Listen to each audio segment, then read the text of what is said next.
Entonces, vamos a hablar un poquito el día de hoy de lo que es la imagen en radiología. Entonces, esto es importante porque radiología se basa justo en la adquisición de estas imágenes. Entonces, la imagen es una representación de un objeto. En la medicina, el objeto es el cuerpo humano o una parte del mismo. Entonces, hay diferentes formas de obtención de las imágenes, ¿verdad? En radiología, ¿verdad? Y puede ser, pues, para obtener esta imagen necesario utilizar algún tipo de energía. Esta interacciona con el objeto y posteriormente se va a recoger en un receptor adecuado, llámese receptor adecuado, la rayos X, en la que se obtiene la película radiográfica, ¿verdad? En la que se obtiene la imagen, ¿verdad? O incluso puede ser en DVDs o en cualquier otro receptor donde nosotros, pues, tengamos esa imagen, además de el almacenamiento, que puede ser desde, pues, cuestiones en la nube, ¿verdad? Donde esta data de información se mantiene, ¿verdad? En los sistemas, pues, más avanzados, ¿verdad? Donde podemos tener esta imagen en formatos digitales, ¿verdad? Pues recopilar esta información en DVDs de todos los estudios que se realicen, ¿verdad? Entonces, para la obtención de estas imágenes tenemos diferentes tipos de radiación u ondas que se emplean, ¿verdad? Estas pues tienen el poder de penetrar en los tejidos biológicos. Estas incluyen parte del espectro de ondas electromagnéticas, desde los rayos gamma, en lo que es medicina nuclear, rayos X, ultravioleta, infrarrojo o radiofrecuencia, dependiendo de la modalidad que estemos utilizando, y ondas mecánicas como los ultrasonidos, que estas ondas mecánicas ya habíamos hablado que se basaban en ondas pues de sonido de alta frecuencia, que son los que son emitidos y recepcionados por el transductor para producir la imagen. Entonces, esta energía puede proceder de distintas fuentes e interaccionar de diferentes formas en el cuerpo humano para formar esta imagen. Entonces, aquí tenemos que las imágenes por emisión son aquellas en cuales las radiaciones u ondas van a proceder del propio paciente, como es medicina nuclear o en el caso de la tomografía por emisión de positrones, que también es parte de la medicina nuclear, ¿verdad? O la tomografía o la resonancia magnética, que también se puede fusionar con lo que es la emisión de positrones, ¿verdad? Que son estudios de medicina nuclear. Entonces, lo que pasa en estos estudios es que al paciente se le inyecta vía intravenoso un radiofármaco, ¿verdad? Ese radiofármaco es una sustancia reactiva, ¿verdad? Con un fármaco que va selectivo al sitio donde queremos evaluar o la región anatómica.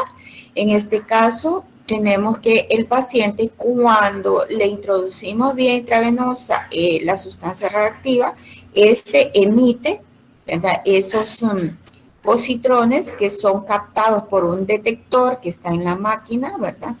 Y eso me va a dar entonces la tomografía por emisión de positrones. Significa que yo tengo acá la parte fisiológica, que es la que me da el estudio de medicina nuclear, y además lo fusiono con lo que es la tomografía, que es la parte anatómica, para así yo tener entonces la fusión de ambas modalidades, o sea, el PET-CT. Y entonces, este PET también yo lo puedo fusionar con resonancia magnética. Entonces, tengo una tomografía por emisión de positrones fusionado a un tomógrafo computarizado y también a lo que es resonancia magnética. En este caso, es un PET-CT de abdomen, ¿verdad? Entonces, estas imágenes que vemos aquí son la fusión del estudio fisiológico, que es en el cual se le inyecta al paciente un radiofármaco, que en este caso el más utilizado para el PET es la fluorodesoxiglucosa, que este radiofármaco hace pues la función, pues cuando se introduce es totalmente fisiológico y lo que hace es todo el metabolismo de la glucosa. Por tanto, hasta el día de hoy no se han visto ninguna complicación en la administración de estos radiofármacos en ninguna de las modalidades de lo que es medicina nuclear. Este estudio va a ser bien importante. Ya vamos a ver la clase de medicina nuclear, donde van a ver ustedes las diferentes aplicaciones que tienen estos estudios en lo que es sobre todo oncología, y cómo le ayuda al paciente este tipo de estudios y al clínico para poder realizar diferentes tratamientos o para seguimientos de algunos casos que son bien complicados en lo que es la oncología, ¿verdad? Luego tenemos acá las imágenes que son por transmisión. Estas son igual radiaciones u ondas. Estas proceden de una fuente externa, ¿verdad? En este caso es el tubo de rayos X, ¿verdad? Y luego atraviesan el cuerpo, ¿verdad? En estos estudios tenemos entonces la radiografía, la tomografía, mamografía, fluoroscopía, hemodinamia. Todos estos modalidades tienen pues una fuente externa que es el tubo de rayos X que está en el aparataje de los equipos, y esto pues me produce esa radiación ionizante que me atraviesa el cuerpo del paciente y va a los detectores, en el caso de la tomografía, para producirme la imagen. Esta imagen, como ejemplo que estamos viendo de las imágenes por transmisión, es una tomografía de abdomen con contraste, porque yo estoy viendo que las estructuras vasculares del abdomen están pues con la sustancia de contraste. Entonces, este tubo de rayos X me emite la radiación ionizante que interacciona con el cuerpo, es captada por los detectores para producirme esta imagen de esa región anatómica que estamos evaluando. Las otras imágenes que tenemos en las modalidades de radiología son imágenes por reflexión. Estas son aquellas radiaciones u ondas que proceden de una fuente externa. Estas rebotan en los tejidos del cuerpo y en este caso es el ultrasonido o la ecografía, que es lo mismo. Entonces lo que tenemos acá es que mi transductor es la fuente externa que me emite, ¿verdad?, esas ondas de sonido o ecos, pero también esos ecos van al cuerpo e interaccionan con los tejidos y rebotan de nuevo volviendo al transductor, ¿verdad?, para formar la imagen que vemos acá. Entonces, el transductor es un emisor y un receptor de esas ondas de sonido o de esos ecos.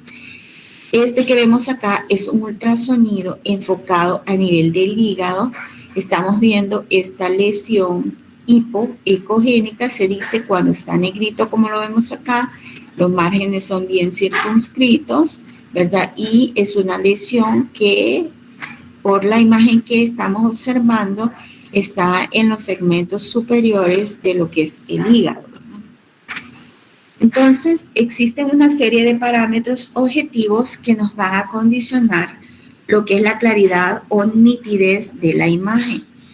Entonces, uno de ellos es la resolución espacial, que esta es la distancia mínima que debe existir entre dos puntos de un objeto para poder ser identificados por separado. Entonces, a mayor resolución espacial se traduce entonces en mayor definición y nitidez. Este parámetro depende de factores técnicos distintos en cada modalidad de imagen. En este caso, el ejemplo que estamos observando, ¿verdad?, es una tomografía. Y en la tomografía, para tener mayor resolución espacial, lo que hacemos es que debemos de disminuir el espesor de corte. Y además de eso, aumentamos la matriz y reducimos el tamaño del campo. Entonces aquí tenemos un espesor de 10 milímetros, un espesor de 7 milímetros y un espesor de 0.9 milímetros. Esta es una tomografía de pulmones graficada en, como su nombre redondeando, en ventana pulmonar. Y vemos que, si bien es cierto, en todos los espesores evidenciamos la pequeña imagen nodular que nos señala la flecha roja en todas las ventanas y en todos los espesores que antes mencionamos. Es apenas visible en las adquisiciones con espesor de mayor corte, o sea, de grueso, que es esta, la de 10 milímetros de espesor, y presenta mayor definición con espesores de corte menores, como lo vemos acá. Incluso se puede distinguir una cavitación, ¿verdad?, en la misma lesión. Estos son cortes de 1 milímetro de espesor, ¿verdad? Entonces, a menor espesor de corte, se traduce entonces en una mayor definición de la imagen. Es por eso que antes, cuando se quería evaluar el pulmón en cortes milimétricos, o sea, de 1 milímetro o inferiores a 1 milímetro, a la tomografía, como en los tomógrafos de primera generación, se les llamaba entonces a este tipo de tomografía de alta resolución, porque el espesor de corte eran menores, cosa que no se podía hacer en los tomógrafos de primera generación, donde el espesor de corte era de 10 milímetros, ¿verdad? O sea, de 1 centímetro. Entonces, estas tomografías, cuando se realizaban con espesores de 1 milímetro, se les llamaba entonces tomografía de alta resolución. En la actualidad, todas estas tomografías de pulmones se realizan con cortes milimétricos. Por tanto, con los actuales tomógrafos multidetectores, todas las tomografías que se realizan son de alta resolución, porque esto nos va a traducir en una mejor definición y nitidez de la imagen que estamos evaluando. Otro de los parámetros técnicos es la resolución tisular. Esta es la capacidad de diferenciar distintos tejidos del organismo. Entonces, habíamos hablado que la mayoría de las imágenes médicas son en blanco y negro, por lo que la diferenciación de tejidos se basa en las diferentes tonalidades de grises. Entonces, cada modalidad de imagen presenta diferente resolución tisular dependiendo del órgano o tejido que estudiamos. En la rayos X ya habíamos entonces hablado que el contraste de lo que son las densidades no son contrastes que ponemos vía intravenoso, ¿verdad? Va a estar determinado por el coeficiente de atenuación de la radiación de los tejidos. Entonces, existen en rayos X, ¿verdad?, 5 densidades radiológicas básicas que habíamos hablado en las clases anteriores. Y habíamos visto el aire, que se ve en esta radiografía, que lo encontramos en los pulmones y en lo que es la tráquea, ¿verdad? La grasa, que la encontramos en el tejido de la región, pues en este caso del cuello supraclavicular, ¿verdad? También encontramos la densidad de calcio, que la vemos pues en los huesos, ¿verdad? Y la densidad metálica en los electrodos, ¿verdad? Y pues estas son las 5 densidades que vamos entonces a encontrar. Habíamos hablado que también la densidad de partes blandas la podíamos encontrar en la literatura como una densidad agua, y la vamos a encontrar ejemplificada también en los órganos sólidos que evaluamos. En este caso, en el corazón es una densidad agua. Entonces aquí vemos las 5 densidades básicas en lo que es la rayos X. Entonces, cuando nosotros evaluamos una radiografía, es importante pues diferenciar estas densidades, porque estas densidades nos van a decir, ¿verdad?, qué órgano estamos evaluando. Si hay alguna patología, nos van a ayudar a diferenciarla, y esto pues nos va a ayudar entonces a hacer pues un mejor diagnóstico, ¿verdad? Y también la misma densidad de lo que es el corazón, también vamos a ver lo que son los derrames pleurales, como en este caso, este derrame pleural izquierdo que está borrando el ángulo costodiafragmático izquierdo y me produce pues esa imagen en la radiografía. Este es otro ejemplo de lo que es la resolución tisular. Yo necesito que ustedes vayan entendiendo estos conceptos para que al momento de que soliciten los diferentes estudios sepan por qué en algunos casos necesitamos colocar contraste vía intravenosa o vía oral en algunos pacientes. Esto es para mejorar la resolución tisular de los órganos, ¿verdad? Es importante que ustedes vayan conociendo. Entonces, cuando hacemos una urografía excretora o un pielograma intravenoso, es lo mismo, ¿verdad? Primero hacemos una radiografía simple. Cuando hablamos de radiografía simple, significa que es una radiografía convencional, ¿verdad? Entonces, ahí vemos también las densidades, vemos el aire en los intestinos, vemos la densidad de calcio, que es el cálculo que está en el riñón derecho, la densidad ósea, la densidad grasa, ¿verdad? Y vemos pues si hay, lo importante de esta radiografía inicial es para ver si hay calcificaciones y también para lo que es la visualización de la técnica de rayos X que vamos a utilizar al momento de la realización del estudio ya contrastado. Luego le colocamos al paciente vía intravenosa el contraste, en este caso son los sulfatos, son los compuestos yodados. Entonces estos compuestos yodados los introducimos vía intravenosa y vemos entonces cómo va captando el riñón, ambos riñones. Vemos entonces las diferentes fases de lo que es la captación del contraste para verificar la función renal, ¿verdad? Entonces, igual vamos a ver las densidades que ya habíamos visto, ¿verdad? En la radiografía simple de abdomen, ¿verdad? Y también vamos a ver que cuando introducimos el contraste, se realza lo que es el parénquima renal, ¿verdad? En la fase nefrográfica o de captación, luego concentra, y después ya empezamos a ver la eliminación de esa sustancia de contraste a través de los ureteros, como vemos acá, y vemos pues que después se va llenando en lo que es la vejiga del contraste que va saliendo de lo que es ambos riñones, y vemos cómo entonces podemos evaluar las fases de la función renal, ¿verdad? En este tipo de estudio vemos entonces dónde está el cálculo, que ya lo habíamos visualizado en la radiografía simple, ¿verdad? Y vemos entonces que mejora muchísimo lo que es la resolución tisular de los riñones cuando nosotros colocamos el contraste intravenoso.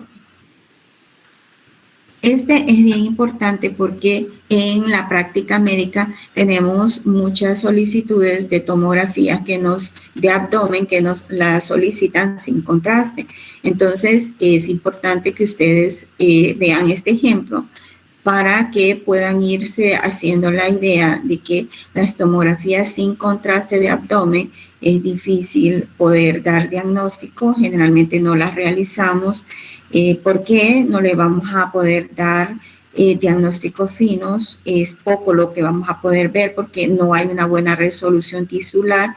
Esta resolución tisular es la que me hace poder entonces observar claramente los órganos y las lesiones que puedan tener los mismos dentro de lo que es el abdomen.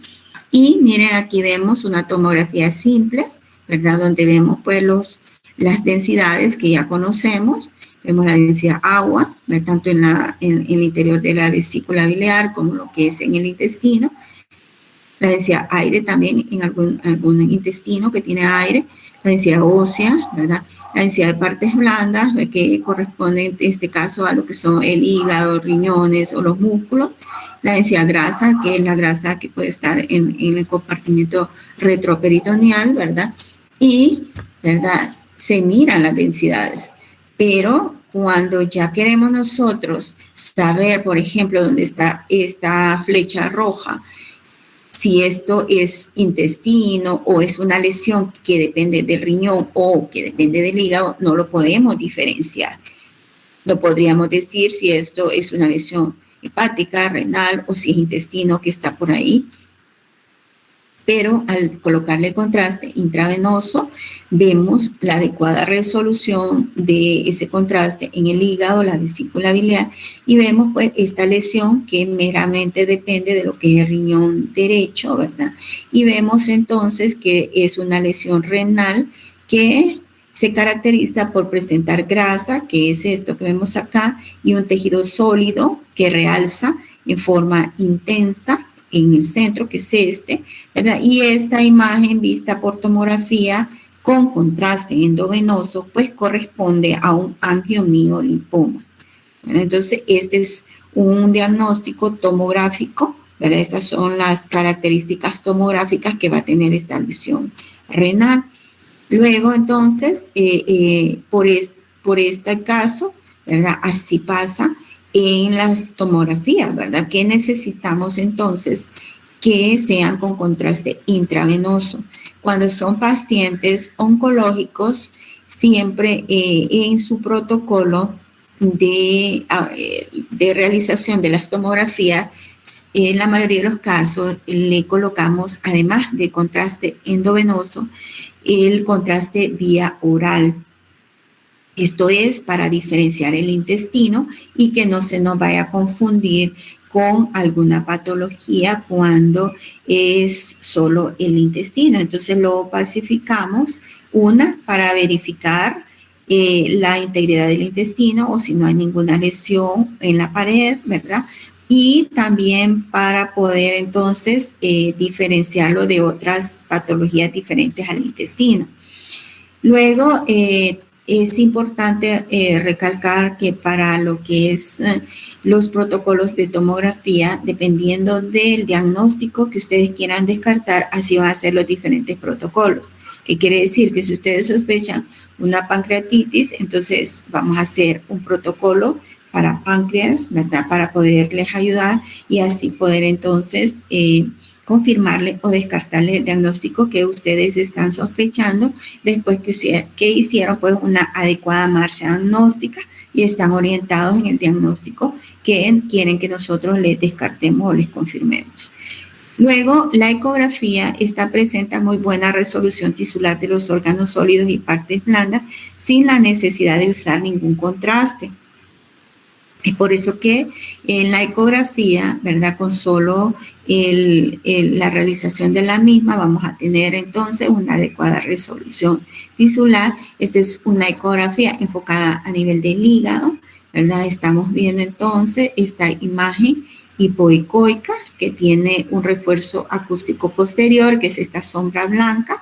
Esto solo me dice que esta lesión bien circunscrita, hipoecogénica o anecogénica, cuando vienen las ondas de sonido, como esto es agua, pasan fácilmente esas ondas de sonido y me hacen esta sombra o refuerzo acústico posterior. Entonces, esto me dice que esto es un quiste simple, ¿verdad? Del hígado, ¿verdad?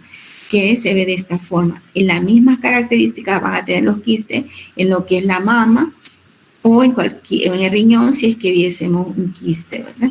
Luego, esta es otra ecografía de hígado, ¿verdad? Muestra esta lesión sólida, ecogénica, de márgenes circunscritos, que esto corresponde entonces a un hemangioma hepático. Así vemos los hemangiomas hepáticos por ultrasonido. Y esta es otra ecografía enfocada a nivel de riñón, donde estamos observando esta lesión sólida, ecogénica, ¿verdad? Circunscrita, que es sugestiva de un angiomiolipoma renal. Entonces, el angiomiolipoma renal lo vamos a ver hiperecogénico en lo que es el ultrasonido y lo vamos a ver por tomografía porque la grasa es la que se ve hiperecogénica. Lo vamos a ver entonces en la tomografía con el componente graso, que realza periférico y un mayor realce central, el área sólida. Entonces, esta es el mismo angiomiolipoma visto por tomografía y en esta el angiomiolipoma visto por lo que es el ultrasonido renal. Entonces, en resonancia magnética, pues todas estas cosas cambian. Esta es una de las técnicas hoy en día con mayor resolución de contraste. Esto se basa en la física misma de esta modalidad y en este caso, pues la resonancia se basa en la concentración de los protones, o sea, los átomos de hidrógeno de los diferentes tejidos y de los diferentes tiempos de relajación. Entonces, lo que hace esta máquina de resonancia es que emite un impulso de radiofrecuencia que me alinea los átomos de hidrógeno de los diferentes tejidos en los diferentes tiempos de relajación y eso me va a dar, pues, lo que es la imagen y la resolución de contraste de los diferentes tejidos. Entonces, aquí tenemos una resonancia, son cortes axiales. Este es un T1 en fase y este es un T1 fuera de fase. Esto de fase y fuera de fase significa el tiempo, los tiempos de relajación en los que fueron tomados. Y vemos pues que es una resonancia magnética de abdomen. Me está mostrando esta lesión sólida suprarrenal izquierda, como lo señala la flecha, tanto en la resonancia T1 en fase como en fuera de fase.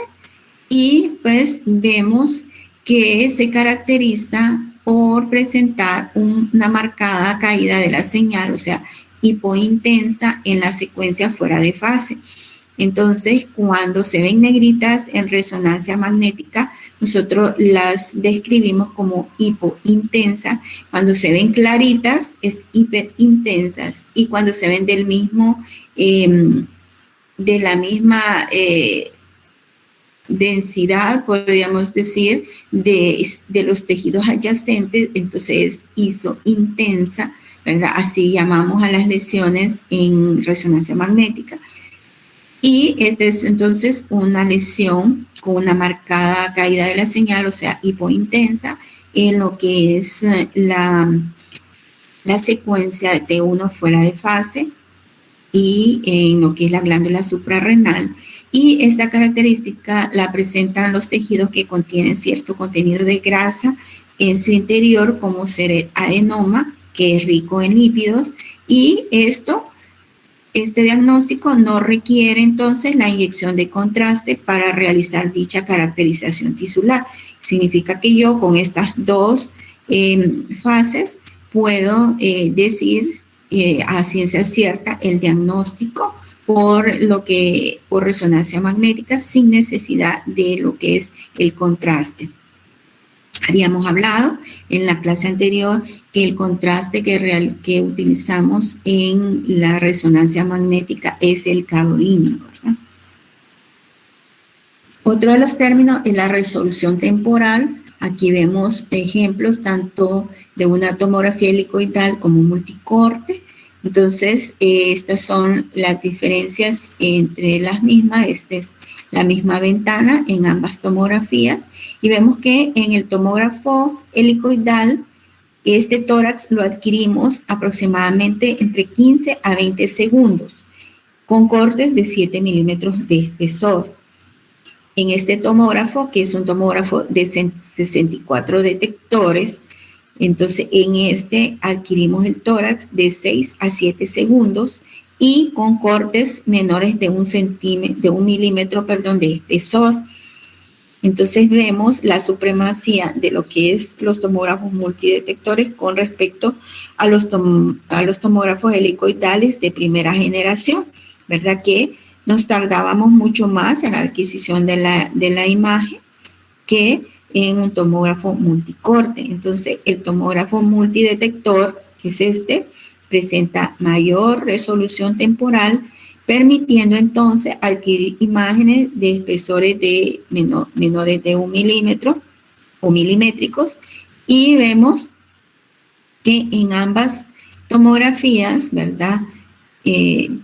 Tanto la helicoidal como la multicorte, el nódulo lo podemos observar en ambas, pero la definición es mejor o es mayor en lo que es la tomografía multicorte que en la helicoidal, ¿verdad? A pesar de que en ambas las podemos observar de igual tamaño, pero esta mejor definición se va a deber al menor espesor de corte. Es por eso que a menor espesor de corte hay una mejor resolución temporal y hay una mejor nitidez y claridad en lo que son las imágenes, y en estos tomógrafos multicortes, pues tenemos la ventaja que la adquisición de toda la data de información la hacemos en periodos cortos. Esto me ayuda entonces a disminuir el artefacto de movimiento, que era bien característico encontrar en las tomografías de los primeros tomógrafos de primera generación, y esto pues nos hacía que la tomografía se tardara más tiempo en la realización de estos estudios, ¿verdad? Y además teníamos que volver a irradiar al paciente, ya que cuando había un artefacto de movimiento teníamos que parar el estudio y volver a tomar la tomografía en el corte donde empezó el artefacto de movimiento. Esto era para evitar que justo en esa región no se fuera a perder ninguna lesión, ¿verdad? En cuanto a la resonancia magnética, esta modalidad requiere más tiempo, ¿verdad? Porque para hacer una resonancia no es como la tomografía, que yo hago la adquisición de la data en axial y después lo que hago solo son reconstrucciones en los planos sagitales y frontales. En esta todo cambia. Aquí yo, si necesito hacer un plano axial, tengo que sacar toda la data en axial. Tengo que hacer el procesamiento del paciente de la región anatómica completo. Y si la quiero en sagital, lo mismo, y en frontal igual. Además de los planos, también la secuencia. Si quiero un T1 en axial, tengo que sacarla completa, la data de información en T1 en axial, lo mismo en sagital, en frontal. Si quiero un T2, lo mismo. Entonces, en la resonancia, un estudio mínimo de un paciente mínimo se puede tardar 1 hora desde el posicionamiento hasta la culminación del estudio, dependiendo de la patología y de las secuencias y de los planos que se requieran para hacer el diagnóstico de ese paciente, ¿verdad? Luego, los grosores de corte pueden ir desde 1 milímetro hasta 10 milímetros también, ¿verdad? Y siempre vamos a hacer la adquisición de la data también en los planos sagitales y frontales, igual que en el axial, ¿verdad? Cosa que en la tomografía, la adquisición de la data siempre va a ser solo en axial, y estos planos sagitales y frontales solo hacemos reconstrucciones de las imágenes que ya adquirimos en axial. Este es un equipo de resonancia magnética. Aquí vemos la abertura del núcleo. Este es un túnel. Esta mesa donde está el paciente, aquí lo colocamos el paciente. Esta mesa se introduce en su totalidad dentro del túnel. Es por eso que en los pacientes que son claustrofóbicos es bien difícil realizar la resonancia magnética. A veces hay que sedarlos, ¿verdad? Porque estos pacientes no colaboran al momento de estar realizando la resonancia. Y los pacientes que son obesos también, a veces no podemos realizarle el estudio porque a veces pueden quedar, pues, no pueden pasar por la abertura. Entonces, hay resonadores que son abiertos, pero los costos son mayores. Son pocos los resonadores abiertos, ¿verdad? Que existen, pero tendría que hacerse en los pacientes que son muy obesos la resonancia en estos resonadores que son abiertos, ¿verdad? No podría realizarse en estos que tiene que pasar el paciente a través de todo el túnel y quedar adentro por un buen tiempo hasta que se realiza toda la adquisición de la data de información de ese paciente. En la resonancia, pues, utilizamos un campo magnético, ¿verdad? Como en lugar de un tubo de rayos X, ¿verdad? Y este campo magnético, ¿verdad? El que me alinea a mí a través de un impulso de radiofrecuencia los hidrógenos del cuerpo para producir las diferentes secuencias de lo que es la adquisición de la resonancia. Entonces, en la resonancia, la ventaja que tenemos imágenes estáticas y dinámicas o en modo cine. La adquisición de la data tiene que ser en los diferentes planos y en las diferentes secuencias. Por ende, es mayor tiempo que requerimos para la adquisición de un solo estudio de resonancia magnética. Tiene muy buen contraste, ¿verdad? incluso sin la necesidad de utilizar mucho lo que es el gadolíneo por sí sola, pero ya tiene un muy buen contraste, sin riesgo para la salud conocidos hasta el día de hoy. Hay algunos cuidados que se deben de tener antes de entrar a las salas de resonancia magnética, pero no hay ningún riesgo para la salud conocidos hasta el día de hoy. Es muy buena para lesiones de tejido blando, sobre todo de la rodilla, tobillo y hombro. O sea, cuando ustedes tienen pacientes con lesiones de lo que es el manguito rotador, entonces uno de los métodos ideales pues es la resonancia de hombro, o cuando tienen lesiones de pacientes jugadores que quieren descartar lesión de meniscos, entonces el método ideal para estos es la resonancia magnética de la rodilla, ¿no? La desventaja es que la resonancia es mucho más cara que la tomografía y los tiempos de exploración son más prolongados.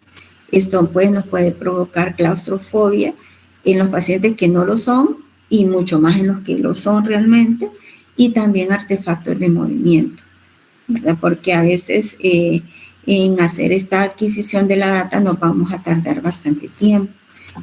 Los nuevos resonadores pues tienen en su aparataje, ¿verdad? Unos audífonos que se le colocan al paciente, ¿verdad? Y se les coloca pues alguna música instrumental para que ellos puedan estar más tranquilos. Además nos sirven para darle las indicaciones que necesitamos al momento de la realización de los estudios. Cada vez estos aparatos son menos ruidosos, antes eran bastante ruidosos, por tanto había que colocarle también estos audífonos para disminuir ese ruido que se produce al momento de hacer la adquisición de la data de información. Entonces aquí vemos, ¿verdad?, algunos principios físicos generales de la resonancia magnética.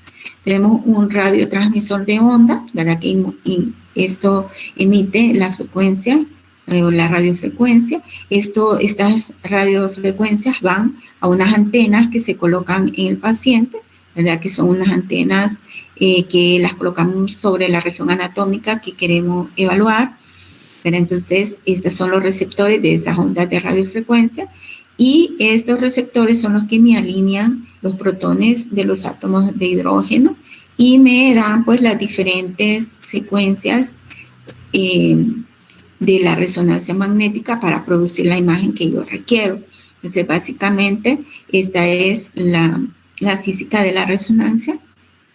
Sin estas antenas no podemos hacer la resonancia magnética. Significa que tenemos entonces antenas que son propias para abdomen, antenas que son para lo que es los miembros inferiores, antenas para lo que es próstata, las antenas para hacer la resonancia de mama, etc.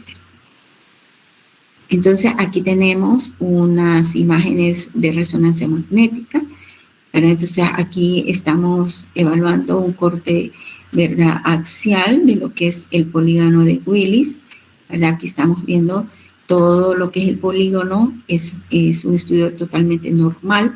Y si ustedes ven, vemos claramente las estructuras vasculares que conforman el polígono de Willis, y no le hemos utilizado contraste, ¿verdad?, porque la resonancia nos da ese buen contraste sin el uso de gadolíneo para las estructuras vasculares. Este es otro estudio vascular, esta es un corte en frontal de las arterias carótidas, ¿verdad? Ahí vemos pues todas las arterias carótidas, ¿verdad?, de ambos lados, y vemos que es un estudio normal, ¿verdad?, no hay ninguna patología y no utilizamos tampoco ninguna sustancia de contraste. Este es otro estudio, es una resonancia magnética. Esta es potenciada en difusión, es un paciente con un accidente cerebrovascular agudo, ¿verdad? Entonces aquí podemos ver estas zonas, ¿verdad?, donde nos muestra la región del infarto e isquemia, claramente definida en esta resonancia en difusión. A veces ustedes van a tener estos pacientes con estos accidentes cerebrovasculares agudos que cuando le hacen ustedes la tomografía, puede ser una tomografía cerebral totalmente normal, y cuando le hacemos la resonancia en difusión ya se puede ver claramente la zona del infarto o de la isquemia. Por eso que en cerebro nos va a ayudar muchísimo más lo que es la resonancia magnética en algunas patologías que lo que es la tomografía. Este es otro estudio, ¿verdad? Que es funcional, también es un análisis de tensor de difusión de imágenes potenciadas en difusión, ¿verdad? Entonces, todos estos iconos de orientación de la difusión muestran entonces los códigos, ¿verdad? En color, ¿verdad? Basados en la dirección principal del movimiento del agua. Por ejemplo, el rojo tiene un movimiento del agua de derecha a izquierda, el verde en anterior y posterior, el azul superior e inferior. Y pues esto le sirve a algunos neurólogos, ¿verdad? Para poder entonces definir algunas patologías en estos pacientes. ¿Cuáles son las contraindicaciones? En el caso de pacientes con aneurismas cerebrales que fueron tratados con grapas quirúrgicas, no se realiza la resonancia, ¿verdad? Porque puede ser, como este es un imán, entonces puede hacer que esas grapas se salgan de su sitio y puede sangrar y puede morir el paciente. Marcapasos cardíacos también si tienen algunos elementos ferropénicos, pueden alterar ese marcapaso o incluso pararlo y el paciente puede estar en riesgo de su vida. Pero en el caso de los marcapasos ya existen marcapasos que no tienen estos elementos que pueden ser afectados por el magneto, ¿verdad? Estos marcapasos son propios para hacer resonancia magnética. El médico cardiólogo que coloca el marcapaso, él pues lo coloca de tal forma que si el paciente necesitara una resonancia, pueda realizarle, y cuando hace la solicitud de una resonancia magnética, él coloca pues que en su solicitud que tiene un marcapaso en el cual se le puede realizar la resonancia magnética. Si no tiene esta observación en lo que es la solicitud, no se le puede realizar entonces la resonancia magnética, porque no se va a correr el riesgo de que ese marcapaso pueda ser afectado por el uso de lo que es, al hacerle esta resonancia, ¿verdad? Y por este magneto, ¿verdad? En pacientes con implantes cocleares también, ¿verdad? No se le puede realizar la resonancia. Cuando hay cuerpos extraños magnéticos en y alrededor de los ojos, tampoco. No podemos utilizar lo que es, no le podemos realizar este estudio, ¿verdad? Es por eso que cuando ustedes van a ir a una área de resonancia magnética, el paciente no debe de llevar, por ejemplo, los chimbos de oxígeno normales, ¿verdad? Los que normalmente utilizamos, porque eso va a ser alado por ese gran magneto y puede dañar incluso el resonador y puede dañar al paciente también. Entonces, tiene que ser, pues, el oxígeno tiene que ser en otros envases, no sé, que no sean ferropénicos, que no tengan nada magnético, que pueda ser alterado, ¿verdad? Y pueda ser, condicionar alguna alteración en lo que es ese magneto y pueda quedar incrustado en la resonancia y pueda dañar incluso al paciente.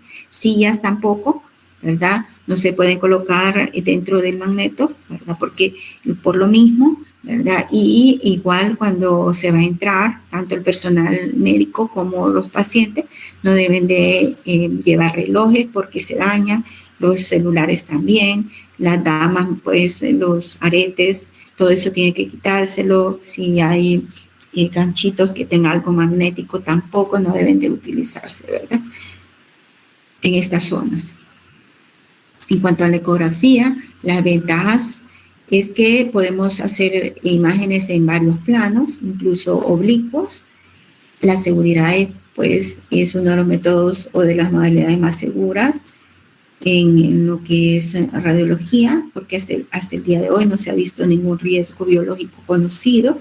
Al inicio se hizo varios estudios donde se estudiaba lo que era la ecografía intraútero, ¿verdad? En aquellos niños en el primer trimestre, ¿verdad? Y porque se quería estudiar si estas ondas de sonido podían afectar el oído en formación. Sin embargo, no se vio ninguna alteración biológica en estos pacientitos, aún en su etapa embrionaria. Por tanto, sigue utilizándose con mucha seguridad, desde el primer trimestre hasta el último trimestre de embarazo sin ningún riesgo biológico conocido hasta el día de hoy.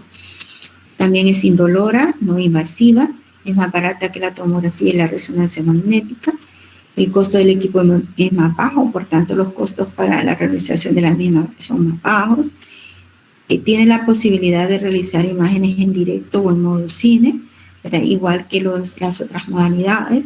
Y también tenemos otra ventaja de la ecografía, que ya hay ecógrafos portátiles. Esto los podemos movilizar a lo que es la cama del paciente, ¿verdad? Si es que no se puede movilizar el paciente, entonces se lleva el ultrasonido portátil, ¿verdad? A donde esté en la sala del paciente, se le realiza el estudio de esta manera. Entonces, tiene muchas ventajas para pacientes cuando están críticamente enfermos. La desventaja es que primero precisa pericia técnica porque es operador dependiente. Significa que la calidad del estudio va a depender de la persona que lo esté realizando y la experiencia que esta persona tenga y de la formación académica que esta persona tenga, tanto en las cuestiones físicas, la física del ultrasonido, como en la la experiencia al momento de la interpretación de las diferentes imágenes. Como es operador dependiente, a veces podemos formar imágenes que no son reales y para eso necesitamos entonces conocer estos aspectos físicos y tener entonces la experiencia misma para hacer este tipo de razonamientos en este tipo de estudios. También no es adecuada para obtener imágenes del hueso ni de los pulmones por la física misma. Entonces, cuando la onda de ultrasonido va a penetrar el hueso, no pasa la onda de sonido, por tanto, hay una sombra posterior que me impide la visualización del hueso como tal. Sí podemos ver la cortical, a veces podemos ver alguna irregularidad en la cortical, pero ya lesiones propias de hueso no se pueden ver por ultrasonido. Para eso tendría que ser entonces la rayos X o lo que es la tomografía. Y de los pulmones es el mismo principio. Como los pulmones están llenos de aire, cuando colocamos el ultrasonido no vamos a poder visualizar el aire porque nos da este artefacto, ¿verdad? Que había mencionado, ¿verdad? Que es una sombra negra, ¿verdad?